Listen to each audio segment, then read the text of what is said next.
Hi, my name is Jane Powell. Welcome to Community Connections, brought to you by the Greater Kanawha Valley Foundation. This is a show showcasing community involvement. I've got a great guest today. I want to introduce you to Amy Wolfe, Executive Director of Manna Meal. Amy, welcome to the show. Thanks, Jane. It's a pleasure to be here today. I am so happy to share what's happening at Manna Meal. I feel like you have worked hard for years, but this spring you've exploded. So tell me a little about Manna Meal. Manna Meal is a soup kitchen located in downtown Charleston. We've been in existence for 47 years. Wow. And during that time, we've never missed a meal. Not during the derecho, not during weather crisis, a water crisis, and of course the pandemic didn't stop us from, serving our mission every day. That's really 47 years of nonstop service.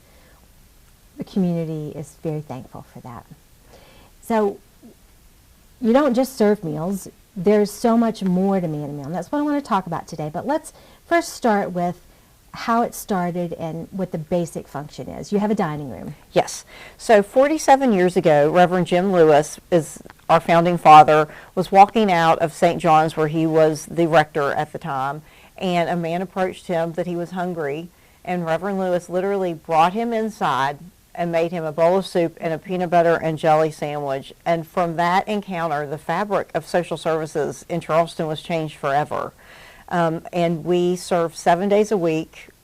Like I previously said, we've never missed a meal during those 47 years. And for us, we honor our history by preserving it. And so when the pandemic came along, it was like, okay, we're just going to adjust and pivot because we have to continue this because people need us more than ever. So like you said, we have a dining room in which people come in. We serve breakfast and lunch daily in the dining room. Mm-hmm. We started serving dinners during the pandemic 2 days a week. Oh, wow. And so we continue doing that to this day.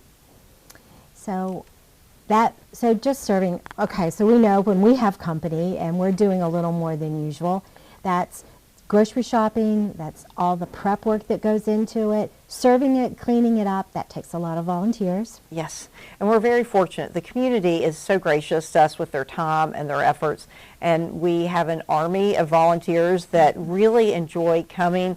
For us and the staff, it's very exciting when we see them come in. They sort of become de facto family with us as well because, we sort of say we're in the trenches. There's no other frontline service quite like what we provide.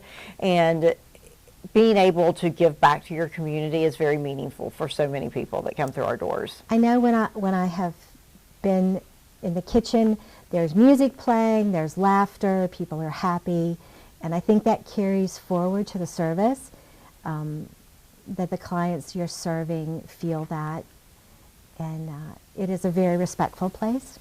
It's very important that when anyone comes to our doors for our service, that they're treated with dignity and respect because sometimes they don't get that everywhere, so it's very important to us. That's part of our culture, right? Mm-hmm. Like I would want to be treated that way if I were in crisis or in need, and I'd want my family to certainly be treated that way, or any friend.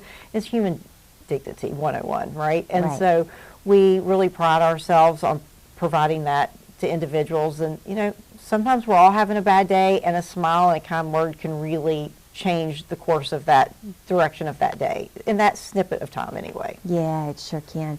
So there's lunch and breakfast every day. Yes. And then there's I don't want to call it a food pantry, but so we do have a food pantry on site as well, and that's open 7 days a week, which that's what kind of sets us apart in some ways, is that we are there 7 days a week, whereas other services, they have limited hours, and we don't put a cap on how often someone can come if they are in need. Because I eat every day. Right, yes. Right, and so I can't go to the store there's two of us, my husband and I can't go to the store once a week or once every 14 days. Right. And, we just have the ability to be able to do that. I'm not saying that other organizations that provide the service might just not have the opportunity to do it. We're very thankful that we can provide that for our community. And so your dining room is part of or connected to St. John's Episcopal Church, and that's downtown on Collier Street. Yes. But you have started community outreach. Tell me a little bit. That is growing, and there's lots of tentacles to it. Let's talk a little bit about that. So we started a mobile food pantry in 2021. Gosh, this time, it's like since COVID, the years are just kind of like hamster wheels for me. I Right. hope I'm not the only one. But there was a fire in downtown Charleston, and I remember thinking we're going to have to do something because, for one, Charleston is a food desert. Our capital city is, by definition, a food desert. And I knew that we were going to have to do something, but when I heard a news reporter say, well, I guess the individuals that use the Family Dollar for the grocery store will have to Instacart things, and I was like, I don't think that's the reality of the people that it's serving. Right. And so we quickly reached out to some of our partners for manpower and started a mobile food pantry the next week. And we still continue to do that to this day. We do it twice a month, and we see anywhere from 300 to 350 people in an hour or less. Wow. Yeah. So so this mobile unit, they get shopping bags full of food. Yes. So not only do we provide shelf stable things such as, rice, canned goods, pasta, salsas, stuff like that, but we also provide fresh produce. Sometimes it's from our community garden located in South Charleston. And then we have bread, fresh meat, chicken, beef. We provide eggs, dairy products, milk, cheese, and So they're getting basic food groups. Yes. Yes. They're getting the protein, they're getting the dairy, and the fresh vegetables, which is really important. Right. So you mentioned something that that I knew but just didn't connect. When I'm able to donate and I have extra things, if I throw a can opener in the bag, that's helpful, isn't That it? is very helpful to some people that are newly housed, or some people that just don't have the means to get some of those things when they're really getting on their feet. So things like the can openers, little Ziploc bags, we'll have people ask for coffee or cooking oil, and so we will just sort of put out a charge on that through our social media avenues, and people are very generous to us. Yeah. I'm It's those not little sure. things that you don't think about that we probably have on hand, Right. but when you're starting over, or if you're newly moved, and you're like, oh, I have to go buy all of those things. It adds up. Yes, very quickly. It sure does. So there's the dining room, there's a mobile pantry, and you have something new that I just think is so exciting for the community, and I'm so happy for Manna Meal. Thank you. We're very excited. So we, thankfully, through the City of Charleston, through the American Rescue Fund Act, we were graciously awarded enough money to purchase a brand new 22-foot food truck. And it is Wow. fully equipped. It is like the state-of-the-art commercial kitchen, and we can prepare anything in there. And we're taking it to underserved areas in the city that we know people can't get to our main location because it's a walk. I mean, you have to think, am I going to use bus fare, or am I going to walk, and then I could have that money for something else? It's like when you're having to make all of those juggles, we like to be able to fill in the gap and be a safety net. So this food truck is going to enable us to reach so many more people, and it's going to be a community effort as well, very collaborative effort, because at Manna Meal we really believe that we strengthen our community by working with our partners. And so, we'll be someone from the CARES team, the city's CARES office, will be there at different times. Health Right will be there doing testing. The Ryan White program has reached out about coming out and doing testing with us. And so we really want to be part of the solution in making our community come back stronger from COVID, because, COVID's, we might not be in the throes of it quite like we were 3 years ago, but the effects of it, we are all certainly still feeling. I mean, the world is a different place now. I think there are changes, yes. Yeah, and some of those changes have been for the good, and some you just have to adapt to. But to be able to help people should never not be part of the solution. Right. It's all wonderful, but I have a love of gardening. Yeah. That's something for me. And you mentioned a community garden, which is great because you're able to get fresh produce that way. And I know you have lots of partners that donate food to you, but I love that you have a garden. Yeah. So the garden has been in its current location for 10 years now, and they put a lot of work into it because it's built on a rock quarry, so they had to keep building it up because of the springs underneath. But it's such a nice location, and the gardeners are very dedicated. I mean, they are like, they don't want me down there because they know I'm going to pull something that I shouldn't. Like, I'm only allowed to go when they're like weeding it, and that's it. Like, I'm never allowed down when it's anything but pulling weeds.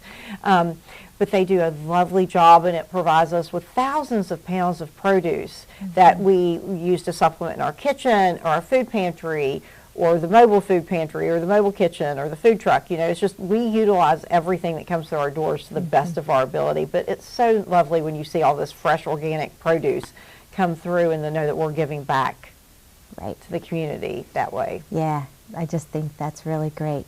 And so we talked a little bit about people that you do use hundreds of volunteers. What if I want to volunteer? How does that work? You can go to our website and sign up. It's at mannameal.org. It's also linked on our Facebook page. And we recently just switched to a new program that literally it shows you the spots that we have available. You can plug it in. You sign the waiver online. You'll get a text message saying, we're confirming that you're coming. And then we'll send one the day before as well, confirming. Yeah, and I'm guessing that if maybe if I have perhaps I'm a teacher or I know my schedule is free for a month or so, that I can have that much time to give you. I can't give you a day all year long, but I can come for a few weeks. Yes. You'll take me, won't you? Yes, absolutely. Yes. I mean, the generosity of our community, like I've said, is just, it's always so heartwarming. And even on my worst days, I go home and I'm like, gosh, we live in such a great community of doers and givers to help others, to make our community and our state a stronger place. And Amy, you mentioned to me how things are changing and we are past COVID, but the need is still great. And you gave me an example of a gentleman that his benefits had changed drastically.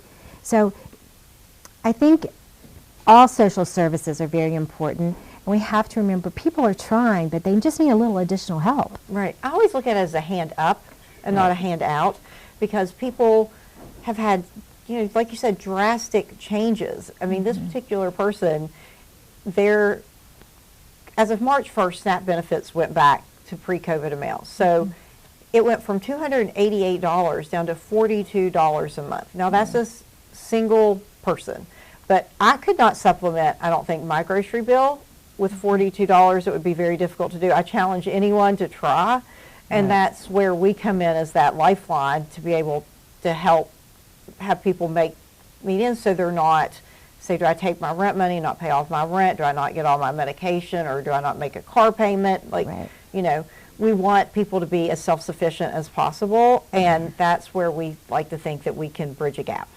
Well, and I think you're doing it. I think you're doing it with the dining room. I think you're doing it with the mobile pantry and the food truck and in the emergency pantry. You're making a difference, and I'm so glad that Manna Meal is here and that you're part of it, and I can't wait to see how it grows. Thank you. We're really excited. It's a very exciting time, a lot of growth.